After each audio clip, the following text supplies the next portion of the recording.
Assalamu alaikum wa rahmatullahi wa barakatuhu. May peace, mercy and blessings of Allah subhanahu wa ta'ala be on all of you. I'll be now talking about the program that had been aired on NDTV a few weeks ago.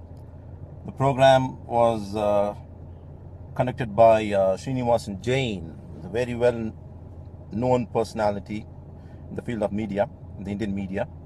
And in his program, The Truth versus Hype, he had this topic, the shadow of Salafism. And in that he shared a lot of thoughts, and he did his own investigative, journalism, in quotes, investigative journalism, and went and met a lot of personalities, and then shared a program in front of the masses. And now it's an opportunity for us to share our views also, isn't it? Now, Srinivasan Jain, this is Umar Shariff Muslim. When people, the Jains, they use the name, after their names, they call themselves so and so Jain. That's seen as okay. If you're all a person, a Muslim, Umar Shariff Muslim, then Nazaruddin Muslim, Shah Rukh Khan Muslim. If you say, oh, you people, why do you carry religion all the time? But if you call yourself Srinivasan Jain, or this Jain or that Jain, there's no problem. Anyway, that is on a very, don't take it too serious, man. You can keep your name. Srinivasan Jain sounds good. Keep it up. No problem. By the way, I don't call myself as Umar Shariff Muslim all the time. I don't need to go and say that aloud everywhere, saying that this is Umar Shariff Muslim. I don't say that, it's just not required. It's not a religious obligation for me to say that. So I don't say that. That was just on a very easy, casual note. I just want to open the discussion. Come on. Now, coming to the point, the topic, the shadow of Salafism. What was shown there was some men going about places and talking to some people here and there, Muslims here and there, and actually, in a way, making a division amongst the Muslim community and going saying, are you from this sect? Are you from the Salafi sect? Are you from the Wahhabi? Are you from the Ahle Hadith? And then going to another group of people and saying, are you from the Sufi? Are you from the Deobandi? Are you from the Nadwi? What are they trying to do? Why we didn't have these kind of programs few years ago? Why all of a sudden now coming up with Salafi, Sufi, Wahhabi, Deobandi, all these things? Why? Why you didn't have these kind of programs some years ago? They are having it now because they don't want to see Muslims being united. You see, Mr. Srinivasan Jain, Muslims have no business now to talk about who is a Sufi and who is a Bareli and who is a Shia and who is a Sunni and who is a Salafi, who is a Ahle Hadith. The Muslims are not having enough time to concentrate in all this stuff, When they're getting butchered in the middle of the road, in the daytime and in the night times, when the Muslims are being, picked up and they've been killed mercilessly just because they are eating beef, or they are stocking beef at home, or they are being alleged that they are having beef at home. In this kind of situation, do you think Muslims will be busy talking about who is a Salafi and who is a Sufi, who is a Ahle Hadith, and who? We Muslims prioritize. At this point in time, we are prioritizing what we need to discuss upon. And these kind of programs do not carry any weight. When a person is being killed in Dadri, nobody ever questioned to say, was he a Shia or was he a Sunni? And nobody dared raise the question, is he a Salafi or is he a Sufi? Or nor did he question, is he a Deobandi or a Wahhabi? Nobody questioned that. What we see is that a Muslim was killed, that's all. But now you're bringing up a division and to create disunity amongst the Muslims by having these kind of programs and to say that what is the rift between you all and all these things and bringing up in the air just by one or two, remote instances. You cannot generalize the whole thing. Common Muslims, we don't have much to discuss about these aspects. Learned people, they discuss with Rahma. When I say Rahma, take this word, Rahma means mercy. When we have differences, if a person is from a Deobandi school of thought, or a person is from Barelvi school of thought, a person is from Ahle Hadith school of thought, when they are having differences in understanding, you know what they do these days? They sit on the table and they discuss it out. They share their thoughts. They have academic level discussions. That's about it. But they wish khair, they wish goodness for each other. While they're parting away from after the discussion, whether they agree or not agree, they just shake hands and they move and they go ahead with life. And after some days, they again find some forums to discuss. They have a platform where they can share together. There are forums where they show their unity. So by and large, the Muslims are united, yet we are having differences of opinions within the deen, within the aspect of our religion. There are differences of opinions among the scholars, among the common man, yet we are standing united. And we want to be united, inshallah. And while having the unity, we would want to share the knowledge that has reached us, to counsel one another. We want to help one another to understand the religion better. No one can say that we cannot have differences at all in life. People can have differences, but how do we deal with the differences is the issue that we need to discuss about. So coming to the topic itself, why you chose, what was the interest? I mean, we don't have much to think and relate except that this program was aired to create divisions amongst the Muslims. That's the, by and large, the opinion which you can get from the Muslims, inshallah. Because I have been discussing with a lot of Muslims, and this is the feedback they have given. See, when Dr. Zakir Naik was cornered by some of the media men with the, script given by some of the people in the political world, and who are in turn being connected by a larger network who wants to bring new world order, totally in the world. It was a big game that people played. At that point in time, all the Muslims in India, how they reacted to defend Dr. Zakir Naik, you know that? People don't consider him to be Salafi. Among the people who don't consider him to be Salafi, they find him to be very modern. And they came in defense of Dr. Zakir Naik. People from Deoband, they said, do not use this opportunity to consider that we are against Dr. Zakir Naik. They also came in defense of Dr. Zakir Naik. Jamiat Ulama Hind, Madani Saab, Arshad Madani Saab, he came in open and declared that he is supporting Dr. Zakir Naik. These people, they came, although they said in their formal letter, they said Dr. Zakir Naik is not a member of our organization. Yet, in this case, we are supporting him. So this is how the Muslim community supported the issue. There is no divisions. Although we have differences, but in the matters of Milli, when the matters of the Muslim community at large, you'll find the Muslims holding hands together, like how the bricks of the wall hold on to one another, interlaced. So will be the Muslims. The Muslims will be together, inshallah. Don't try to, cause differences in a way that you're causing for, the Muslims to seclude from each other. That will not happen, inshallah. We are having good leadership among the Muslims. We will not let that happen, inshallah. By the will of Allah. Now coming to the intellectual part, your topic. While I'm opening this topic, I want to make one thing very clear. I am not a person who wants to, by hook or crook, make an opinion, make a hujjah, saying that I am right and they're wrong. That is not my duty at all. There are people who are well versed in knowledge, who have authority among the scholars. They can do better job in sharing much of knowledge. But I'm just a transmitter of knowledge.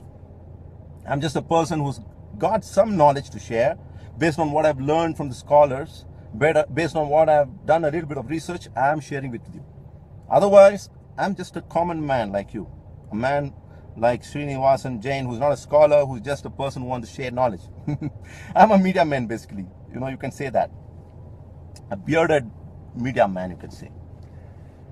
Now, Salafi, the word Salafi was being cornered. I want to say, which Salafi, man? What are you talking about? People are saying Osama bin Laden was a Salafi, according to some people. The king of Saudi Arabia, he's a Salafi, according to some people. ISIS is Salafi, according to some people. ISIS wants to fight the Saudi government. One Salafi, according to them, wants to fight another Salafi. Why? According to them, Al-Qaeda wants to fight Saudi Arabia. Why? One Salafi group. fighting against another Salafi group. Why? So what do you want to say at the end of the day? There is no commonality between two Salafis. How many Salafis are there? There is a group called Neo Salafi, whom Muhammad bin Jabali, yeah, Muhammad al-Jabali, I'm forgetting his name, Hafizahullah. He said there's something called Neo Salafism. You know, the people who are very extreme. There is Madkhali amongst these Salafis. There are Surguris among the Salafis. Which Salafi are you talking, man? Even in India, if you happen to see, there is KNM. In Kerala alone, there is KNM run by Hussein Madur. There is KNM where Imam Akbar is there. 2 KNM. And they are both are Salafis and they are not united. Which Salafi are you talking about, man? And then you're talking about Karnataka Salafi movement in Mangalore. Then Ahle Hadith, you're talking about, they are also Salafi. How many Ahle Hadith group? Now in Delhi, you have 2 groups there. Which Salafi are you talking about? By and large, in India, how many of our groups call themselves Salafi, including the Ahle Hadith and the Guraba Ahle Hadith and South Karnataka Salafi movement and so many groups I can talk about. KNM, Kerala Nadwatul Mujahideen, all these people, whoever is there in India who are calling themselves as Salafis, they have openly come in the open and declared that ISIS is a deviant group and they have nothing to do with ISIS. You have a problem with that? When they openly criticized, saying that they have nothing to do with ISIS, what are you trying to achieve at the end of the day? Shadows of Salafism. Towards the end, you know what you projected, saying that this is the gateway to extremism. This is the gateway to terrorism. This is the gateway to ISIS. That is what you established. We had a lot of respect for you, Srinivasan Jain. And there's still some respect, don't worry. There's still some respect. We hope that you would do further study or you would have an intellectual debate with people like me. Though you may consider like, oh, I don't want to discuss this about you. It's about your wish. I have no problem with that. But I'm calling you for a debate. Why don't you have people like me, a common man like me, who can express some thoughts? There are intellectual scholars, you can call them, who can speak English also. There are people who can speak Hindi. They can also come. Why don't you give them an opportunity, sir, and make them express their thoughts? What you are doing is you are having a framework, and within that framework you have a hidden agenda to get an outcome, and you want the people to pursue in a way that you want them to take it. Rather than letting people to explore and understand, you want people to think within that framework. Now I say, why? What kind of journalism is that? Is this what you call journalism? Why didn't you let the people express their thoughts? I want to say something. You have a problem in your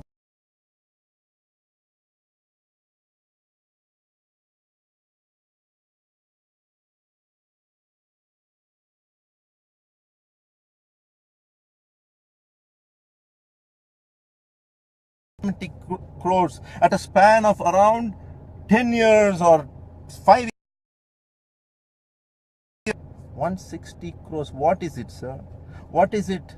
You know, for the population that we are.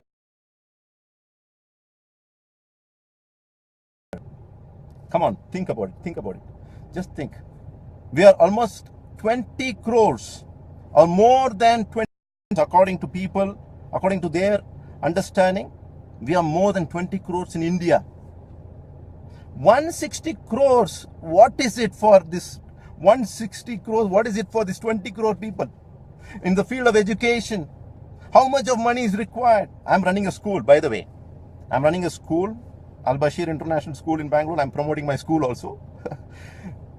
Al-Bashir International School, where we have about 50 rooms or so. And then we have about 500 children who are studying, 450 children.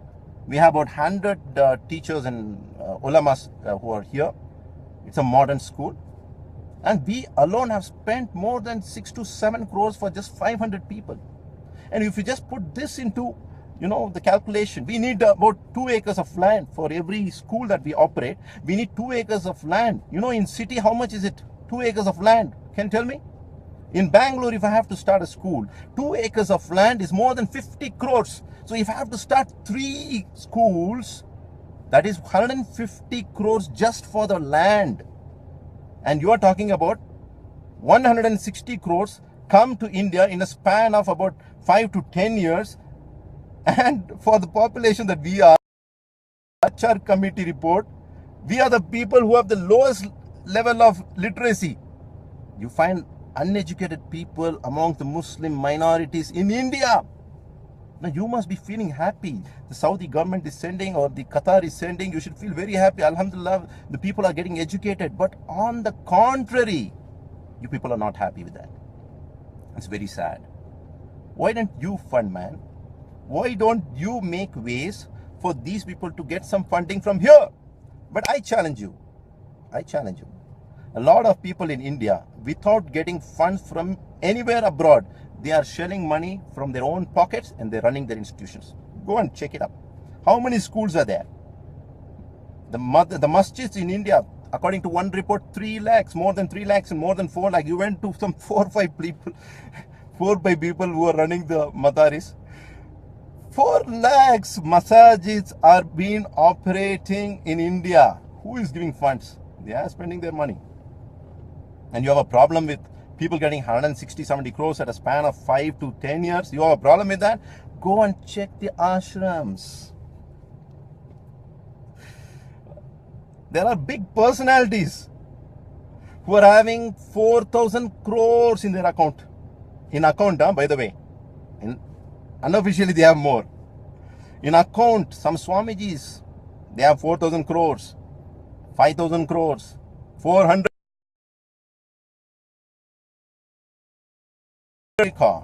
They're getting money from different parts of the world. And what are they doing with that? What are they doing? Can you tell me? What do they do with that? Have you ever gone there, make an investigative journalism? Why didn't you do that? Sai Baba, you know Sai Baba, the very famous Sai Baba, Puttaparthi Sai Baba, the man with the long hair, the curly long hair. When he died, his ashram, it had 1,75,000 crores. Can you imagine?